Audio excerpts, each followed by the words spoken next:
Hola, buenos días. Desde hace ya algunos días tengo pendiente compartir con ustedes un tema interesantísimo sobre la ley de declaración y revalorización patrimonial, la ley 4620, que fuera promulgada en este año, el 19 de febrero del 2020. Esta ley tiene por objeto establecer un régimen tributario especial y transitorio por medio del cual se le permita al contribuyente declarar, revalorizar y efectuar el pago correspondiente de manera excepcional y voluntaria sobre aquellos bienes o derechos que vamos a señalar más adelante. De modo con esta acogida y con este pago puedan regularizar sus obligaciones tributarias. Los bienes o derechos a los que trata esta ley son, los señala de manera específica, son la tenencia de dinero, ya sea en moneda nacional o en moneda extranjera, la tenencia de instrumentos financieros, ya sean acciones nominativas, bonos, acreencias avaladas en contratos, en pagarés o en otros instrumentos similares. También los bienes inmuebles, que es sobre lo que más vamos a abordar en este pequeño video. También los bienes muebles que se encuentren situados en el país, y aquellos inventarios de mercancías no declaradas que sean para ser puestas a la venta, así como cualquier otro tipo de patrimonio cuya revalorización represente implique una disminución de los activos, ya sean cuentas por cobrar accionistas, inmuebles, bienes muebles o inventarios. De esta ley quedan excluidas de manera expresa en su artículo 5, la ley lo señala, quedan excluidos aquellos bienes o activos que hayan sido adquiridos producto de actividades ilícitas. Y también queda excluida la tenencia de moneda depositada en entidades financieras del exterior y títulos de valores registrados o custodiados en jurisdicciones de los países identificados como de alto riesgo o no cooperante y que no se encuentren registrados en el GAFI, que es el Grupo de Acción Financiera Internacional, exceptuando el caso de aquellos países que aún sin estar incluidos todavía en el GAFI, pues se encuentren en proceso de cooperación.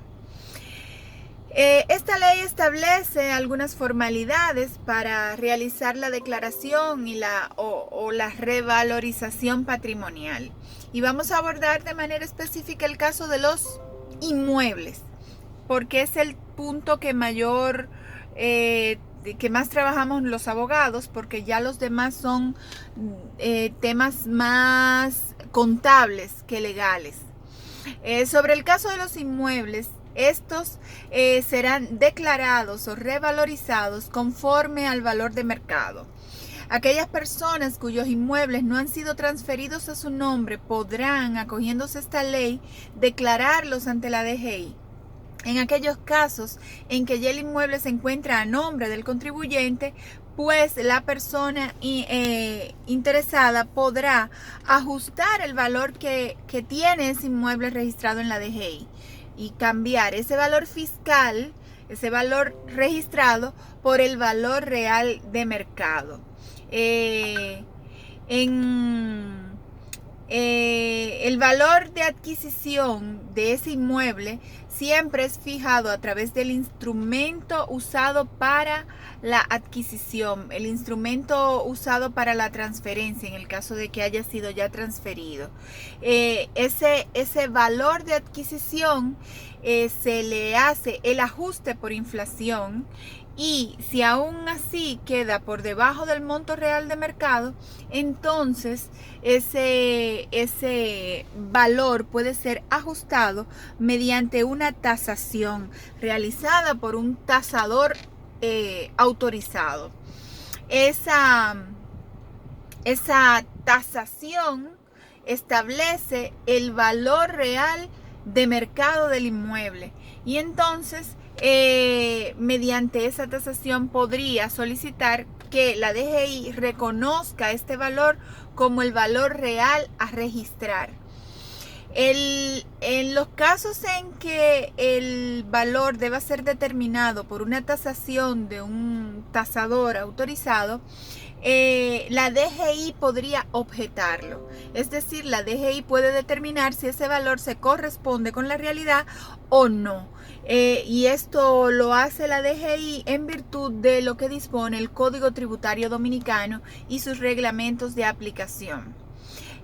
Quiero hacer una pausa con relación a los inmuebles y señalar que también otro bien que requiere o que puede ser válidamente revalorizado es el tema de los vehículos de motor, que son bienes muebles. Pues los vehículos de motor, siempre que hayan sido adquiridos a un precio inferior al precio real del mercado, pueden ser revalorizados de conformidad con la tabla que es publicada por la DGI. Pues la misma ley, ya continuando con las formalidades de la ley, la misma ley establece que el contribuyente deberá pagar un 2% del valor ajustado o del valor ajustado de los bienes declarados como único pago único y definitivo. A partir de ahí, el inmueble queda registrado con este nuevo valor, por lo que las demás obligaciones tributarias que conlleva la tenencia de ese bien, de esos bienes, pues deberá realizar sus operaciones, sus obligaciones tributarias conforme a este nuevo valor. Es decir, que si el valor sobrepasa el monto fijado como tope mínimo para el cobro del IPI, del impuesto a la propiedad inmobiliaria, pues a partir de ese entonces es ese el valor reevaluado, valga la redundancia, el que será tomado para establecer el monto a pagar. En el caso de las personas físicas, el IPI; en el caso de las personas jurídicas, el activo, el impuesto a los activos, que es un 1% del valor del inmueble anual. Sobre aquellos inmuebles que sobrepasan los 7 millones, no recuerdo exacto cuánto, 7 millones y pico. Entonces, la ley establece que cuando usted se acoge a esta ley y revaloriza ese inmueble, usted va a pagar un 2% como pago único y definitivo. Ya a partir de ahí, los pagos anuales serán tomando en consideración este nuevo valor del inmueble. De ese mismo modo, las transferencias y operaciones futuras de transferencia de estos bienes serán realizadas sobre la base de ese valor ajustado y ya no sobre el valor original de adquisición. ¿Qué permite esto? Pues lo que pasaba antes, que lo que pasa con las personas que no se acogen a esta ley, cuando una compañía tenedora de un inmueble vende el inmueble, el valor registrado en la DGI es el valor de adquisición original, muchas veces 20, 15, 30 años atrás. Un valor muy por debajo del monto real de mercado. ¿Qué pasa? Cuando la persona vende al precio actual.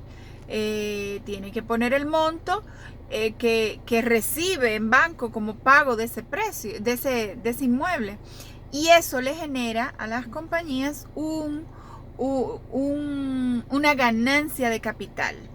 Entonces, las compañías que venden tienen que pagar por ese beneficio, supuesto beneficio que le ha generado ese inmueble entre el precio de adquisición y el precio actual de venta. En este caso, con esta revalorización patrimonial, pues la compañía realmente solamente va a tener que pagar el 2% cuando se acoja a la ley, pero eso no le va a generar una ganancia de capital más adelante cuando venda el inmueble, que cabe resaltar que la ganancia de capital es el 27% que se paga de impuestos. Entonces, la DGI, la ley ha previsto dar facilidades para el pago de las deudas tributarias. Es decir, que las personas que se acogen a esta ley teniendo alguna deuda tributaria, el artículo 8 de esta ley contempla que las personas podrán tener facilidades para el pago de esas deudas tributarias. Siempre y cuando que ese impuesto a pagar haya sido determinado previo a la promulgación de la ley. No importa el tipo de impuesto o el proceso que diera origen a esa determinación de ese impuesto. Y tampoco importa el estatus en el que se encuentre esa obligación tributaria, haya sido recurrida o no, ya sea por sede administrativa o por jurisdiccional. La deuda tributaria, podrá ser saldada por el contribuyente realizando el pago de los impuestos determinados más un año de interés indemnizatorio. Y pues libra esta ley del pago de los demás años de intereses indemnizatorios y también del recargo moratorio. Y es importante señalar que esto es un punto muy, muy relevante porque debemos señalar que el monto, el porcentaje del interés indemnizatorio por cada mes o fracción de mes es de un 1.10% del impuesto determinado. Y el recargo por mora es equivalente a un 10% para el primer mes o fracción de mes y un 4% adicional por cada mes o fracción de mes subsiguientes al primero. Es decir, que si usted debió pagar hace 3 meses, usted va a pagar un 1.10 por 3 meses, por los 3 meses vencidos de interés indemnizatorio, y tendrá que pagar un 10% de recargo por mora por el primer mes, más un 4 y otro 4 por los 2 meses subsiguientes como recargo por mora. Esto hace esos intereses indemnizatorios y esos recargos por mora hacen que las deudas tributarias se incrementen de manera sustancial, llegando a puntos casi inmanejables por los contribuyentes. Por eso esta ley es una ley que le flexibiliza esa situación y permite al contribuyente ponerse al día y resolver sus cuestiones tributarias. En el caso de que la deuda haya sido recurrida, que el contribuyente haya solicitado un recurso de reconsideración o que se encuentre en un recurso jurisdiccional, el contribuyente deberá desistir pura y simplemente de ese recurso que ha interpuesto por medio de una instancia y completar un formulario que la DGI tiene disponible para desistir y para cerrar ese recurso que había sido abierto. También deberá adicionalmente realizar una instancia de solicitud de acogimiento a las disposiciones de este artículo de la ley, con el propósito de acogerse a este beneficio. Este beneficio también está disponible para las personas que voluntariamente presenten sus declaraciones juradas, ya sea porque estén omisos o por haber realizado rectificativas.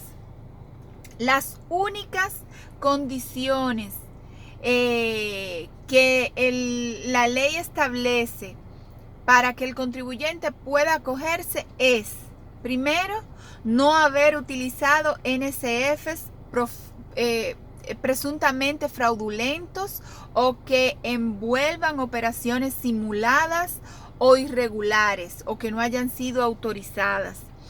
También, y número 2, que la administración tributaria no haya incoado un proceso judicial penal en contra del contribuyente con motivo de esa deuda tributaria.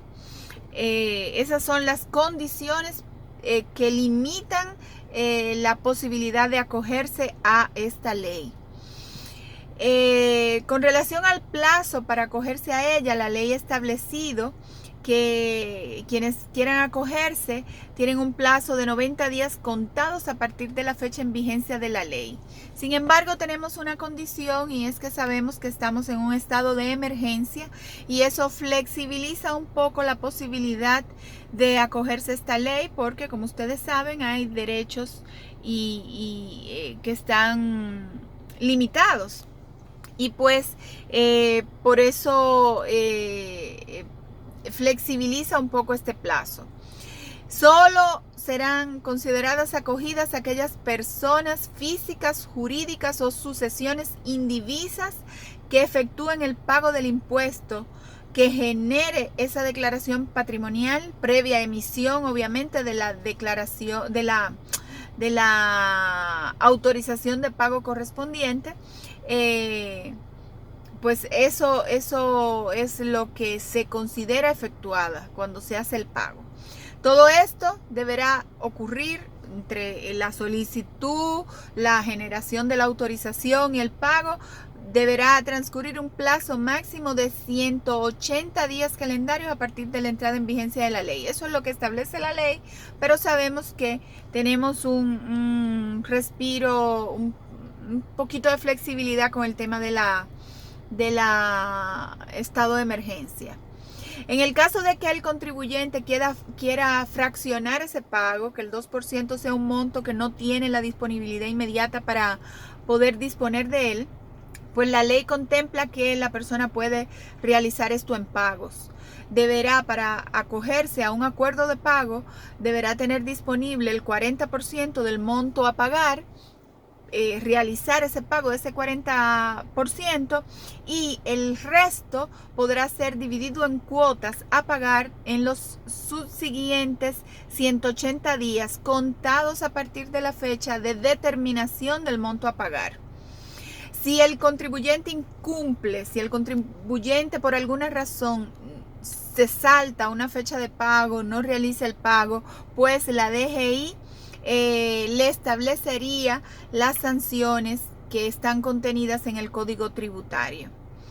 La aceptación de esta solicitud de acogerse a esta ley es un asunto facultativo de la DGI y pues la DGI tendrá que tomar en cuenta los criterios que establece la ley y podrá rechazar o no la solicitud en los siguientes casos de manera específica. Cuando se trate de derechos o bienes distintos a los establecidos por la ley, como los que pueden ser acogidos, establecido en el artículo 4 de la ley.